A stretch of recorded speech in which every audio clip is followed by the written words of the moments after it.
Então, eu explico.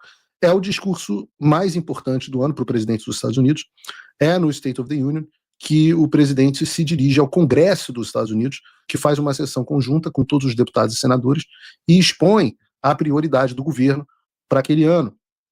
E normalmente é um evento que o presidente acena bastante, inclusive, é um evento conciliador, o presidente acena ao partido da oposição, mas o legal no State of the Union desse ano foi que o Trump estava cagando e andando para os democratas.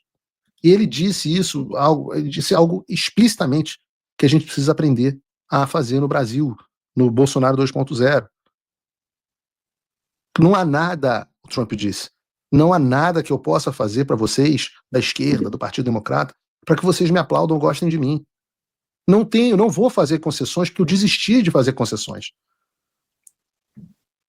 Teve um deputado democrata, esqueci o nome dele agora, se vocês lembrarem, falem aqui no chat, que criou um chilique e tal, se comportou como uma criança e foi expulso do State of the Union, foi expulso da Câmara. E aquele cara é uma figurinha conhecida aqui nos Estados Unidos, ele é o Al Green, bem lembrado aqui, ele é o Al Green, ele é eleito no Texas, num distrito tem muito distrito esquerdista no Texas, ele é eleito no distrito mais esquerdista do Texas, tem 80% dos votos, ganha todas as eleições, acho que na última, inclusive, correu sem oponente, já está aí há um monte de tempo, então ele está falando com a militância dele. Tirada o bebê chorão da sala, o Trump falou, basicamente, do início avassalador do governo, colocou as pautas principais dele, e sobretudo a questão da imigração ilegal, que é hoje um dos grandes problemas identificados pelos americanos. E nesse problema, nesse tema específico, o Trump tem que cantar vitória. O governo dele lançou o maior combate à imigração ilegal da história. Nós temos, atualmente, o menor número de cruzamentos ilegais na fronteira do México dos Estados Unidos já registrado na história. É absolutamente avassalador, porque o governo Biden passou anos dizendo que a culpa era dos republicanos, que não aprovavam uma legislação, etc, etc, e o Trump falou, acabou a discussão. Bastou um presidente que não seja a favor de fronteiras abertas, como ele fez questão de apontar para os democratas, que acabou o problema da imigração ilegal nos Estados Unidos. Resolvido. Acabou. Não precisou nem fazer um muro ainda. Passou a só o quê? Ter um medo da lei valer. E não só diminuir o cruzamento, mas a quantidade de pessoas, tanto deportadas como autodeportadas, aquelas pessoas que estavam ilegalmente, falaram assim, bom, acabou a bagunça, eu vou embora. E essa é uma pauta na qual o Trump foi extremamente vitorioso. Outra pauta sobre a qual ele falou muito foi a pauta woke. Só reconhece 2 gêneros, homens não podem praticar esporte de mulheres, as escolas não têm mais promoção de teoria crítica racial, e por aí vai.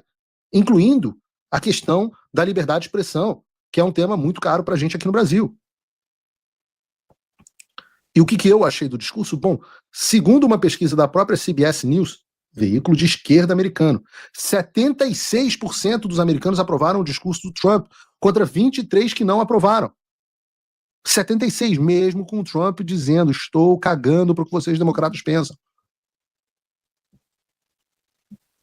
E eis que ele entra em um tema que obrigado que passamos aqui das mais de 30 mil pessoas nos assistindo em pleno carnaval. Vocês são demais. Quem não curtiu ainda, curta. Quem puder, faça repost. Deixa o Trump aí, Bruno. Bota o Trump de novo, a foto dele. Não, a outra. A Trump bonito falando. Isso, deixa ele aí. O Trump entrou também numa questão fundamental que eu quero comentar aqui, que é a ideia do comércio injusto. Né? Porque a expressão do momento não é mais free trade, ou seja, o livre comércio, mas sim fair trade, que é o comércio justo. E aqui eu vou me diferenciar dessa visão de comentarista político de minha tigela da Globo News, para tentar aproveitar aqui essa data para a gente explorar de uma maneira um pouco mais aprofundada essa questão das tarifas do governo Trump. Basicamente, a ideia do governo Trump é impor o que se chama de tarifa recíproca a todos os países que, segundo eles, estão explorando os Estados Unidos. Vejam, eu sou economista. Obviamente eu sei que a tarifa em si é uma coisa muito ruim. E eu não sei efetivamente se o Trump realmente acredita que os outros países estejam roubando a América com déficit comercial. Né? Porque déficit comercial não é roubo. Quando um país faz comércio com os Estados Unidos, ele está vendendo produtos e recebendo os dólares. Os americanos, em troca, em contrapartida, estão recebendo produtos. Né? E como são trocas voluntárias, na verdade todo mundo sai feliz e do ponto de vista econômico, ambas as partes saem mais ricas. O comércio voluntário é uma forma de gerar riqueza. Isso é a premissa do capitalismo no sentido natural da palavra. E aí é que a cartilha dos liberais começa a entrar em curto, pelo menos dos liberais, dos liberaloides. Porque, embora do ponto de vista meramente econômico e imediato haja um ganha-ganha, quando os Estados Unidos importam produtos e passam a ter produtos baratos para a sua população, há também um efeito negativo. E os bons economistas, como diz o Thomas Sowell, talvez o meu economista vivo predileto, ele explica, a vida não tem soluções, a vida tem apenas trade-offs, escolhas. Nada, essa é uma frase bonita, né? Eu vou botar na minha parede. Na vida não há soluções, apenas escolhas. Então, embora você tenha um ganha-ganha econômico imediato, você tem efeitos negativos fundamentais, principalmente quando as empresas deixam o seu país para passarem a produzir em outros países mais baratos. O primeiro efeito negativo é que o emprego dos trabalhadores comuns, a gente comum, trabalhador braçal do seu país, eles vão embora para mercados mais baratos, sem regulações, sem sindicatos, sem legislações ambientais sufocantes, essa babaquice de New Green Deal. Países onde você tem uma mão de obra grande, disposta a trabalhar, recebendo muito pouco ou muito pouco. Esse foi o caso da China. E antes disso, dos tigres asiáticos. E antes disso, do Japão. E por aí vai. Esse é um efeito. A segunda complexidade disso é o efeito geopolítico. Por quê? Porque guerra não é só economia. Olha só, pessoal. Indústria não é só economia. E se as indústrias saem do seu país, você fica vulnerável. Ora, os Estados Unidos puderam decidir o rumo da Segunda Guerra Mundial porque tinham, de longe, o maior parque industrial do mundo e não precisavam de nenhum outro país para se manter o seu esforço de guerra. E produziam em volumes muito maiores que todos os países do mundo. Isso, hoje, já não é mais verdade. A China, que é a adversária maior dos Estados Unidos, recebeu hoje boa parte do que a indústria americana era e enriqueceu às custas dos Estados Unidos. E, nesse sentido, o Trump citou bem que os Estados Unidos já não tem mais produção de navio, já não tem... a América já não é mais a maior produtora de navios do mundo e é uma produtora pequena até. Algo que foi fundamental para a vitória aliada no Pacífico contra o Japão. Vejam, nas palavras do Marco Rubio, nas palavras do Marco Rubio, que também citou isso, enquanto a China produz 10 navios, os Estados Unidos produzem 1. Isso está falando do setor militar. Quando o setor é civil, a comparação nem tem, os números estaleiros não tem nem comparação. Os Estados Unidos, que sempre foram o grande marca da siderurgia, hoje a siderurgia é um setor ínfimo da economia americana. Então, eu particularmente, Paulo Figueiredo, não acho que o Trump esteja buscando uma questão meramente fiscal com as tarifas, até porque o déficit americano é trilionário e as tarifas, com sorte, vão render algumas dezenas, talvez centenas de bilhões, mas não resolve o problema, não faz nem cócegas no problema, provavelmente, e o Trump sabe fazer conta muito bem. Então, eu não acho que seja isso que ele busca. O que eu creio que o Trump esteja buscando é o que se chama de desglobalização.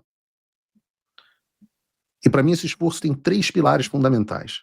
Primeiro, trazer as indústrias e a produção de volta aos Estados Unidos. A América tem o maior mercado interno do mundo entre os Estados-nação, e eu repito, trazer a indústria de volta para cá faz com que a América esteja numa posição menos vulnerável em um eventual conflito mundial. E, além disso, gera empregos para o homem comum, o trabalhador de fábrica que votou no Trump. A segunda coisa que o presidente americano está tentando buscar com esse processo de desglobalização ou deglobalização é uma ferramenta de negociação para abrir o mercado dos outros países às empresas americanas. E ele deu ainda alguns exemplos, como os europeus que vendem carro nos Estados Unidos sem taxa, enquanto taxam os carros americanos vendidos na Europa. Vejam o caso da Tesla, por exemplo, da enorme dificuldade que ela tem no mercado europeu. E por isso mesmo que ele citou o Brasil. Nós já falamos aqui no programa que o Brasil tem uma taxa média de 85% sobre os produtos americanos. Ou seja, se uma coisa custa $100 nos Estados Unidos, só as taxas já chegam no Brasil a $185, o que faz que o brasileiro tenha que se escravizar para comprar um MacBook, um iPhone ou qualquer outra coisa que venha dos Estados Unidos. Tudo isso, segundo argumento do governo do Brasil, para proteger uma indústria nacional tecnológica absolutamente inexistente. Por outro lado, os Estados Unidos, esse malvadão aí da Globo News, eles taxam os produtos brasileiros com algo entre 0% e 5%. Então você tem um cobrando 85% e outro cobrando 0%. Não precisa ser um gênio em matemática para entender que isso é absolutamente desleal. E se os Estados Unidos adotarem esse fair trade, essa reciprocidade, Simplesmente eles quebram a Fiesp, eles quebram a Fierj, eles quebram essas indústrias que absolutamente a indústria brasileira deixa de existir, com uma taxa de 85% de importação para os Estados Unidos. É reciprocidade. Lula prometeu reciprocidade. E o agro também sofre. Embora em commodities a situação seja um pouco diferente. E, aliás, eu só não vou dizer que sinto muito pro agro brasileiro, porque o agro brasileiro se acovardou, está se acovardando e está permitindo que esse governo louco, esse regime louco, permaneça no poder. É aquela história, né? Você pode até, vou cuidar da minha vida. Eu falo, você pode ignorar a política, mas não pode ignorar as consequências de se ignorar a política, né? Agora você está sofrendo as consequências. E esse ponto é importante do regime que chegou ao Brasil. Por quê? Porque se o Brasil tivesse uma boa relação com os Estados Unidos, como tinha o presidente Bolsonaro, certamente a gente estaria numa estratégia melhor de negociação. Basta ver a relação Trump-Bolsonaro. Mas melhor ainda, veja que a Argentina do Milei está discutindo, o Trump está falando sobre um acordo de livre comércio com a Argentina. Mas com o Brasil, onde o ditador Alexandre e o presidente Lula acham que vão guerrear contra o Trump, esculacham o cara, declarações em toda oportunidade que tem, não adianta a Globo News dizer que o Alckmin possivelmente vai se encontrar com o secretário de comércio nos Estados Unidos e vai resolver na conversa. Vai falar o quê? Qual é a boa vontade? O que me leva àquilo que acredito que é o terceiro pilar dessas tarifas, que é a utilização como ferramenta de negociação geopolítica, onde o Trump está criando uma nova ordem mundial e utiliza as tarifas justamente para isso, como fez com a Colômbia, como fez com o México, como está fazendo com o Canadá. Certamente ele vai utilizar essas tarifas como forma de negociação também com a Europa, para que eles não implementem essas legislações de censura às big techs americanas. Além dele poder muito bem utilizar as tarifas para, depois de quebrar e balançar a elite industrial de São Paulo, que foi quem deu origem ao Moraes, Temer e companhia, depois de destruir essas pessoas, aí ele chama o Brasil para a mesa de negociação para discutir a redemocratização do país. Isso é algo muito comum com o Trump. Ele primeiro arrebenta com você, joga a âncora lá em cima da negociação e depois ele senta na mesa para negociar o acordo.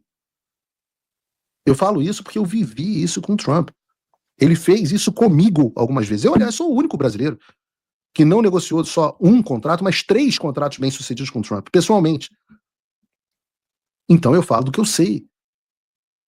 Ao contrário dos analistas da Globo News. Eu falo do que eu sei. Eu estou vendo as técnicas de negociação em curso. Como é mais fácil negociar com o Brasil? Você redemocratiza, você vai lá, eleições limpas, etc, etc, e a gente reduz as tarifas aqui. Se você não fizer, voltam todas as tarifas. Eu confesso a vocês que eu não queria tarifa para o Brasil. Mas eu não sou o presidente dos Estados Unidos.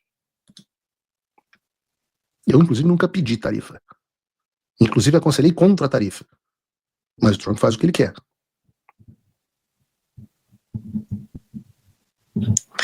E ninguém vai dizer que ele não sabe o que ele está dizendo.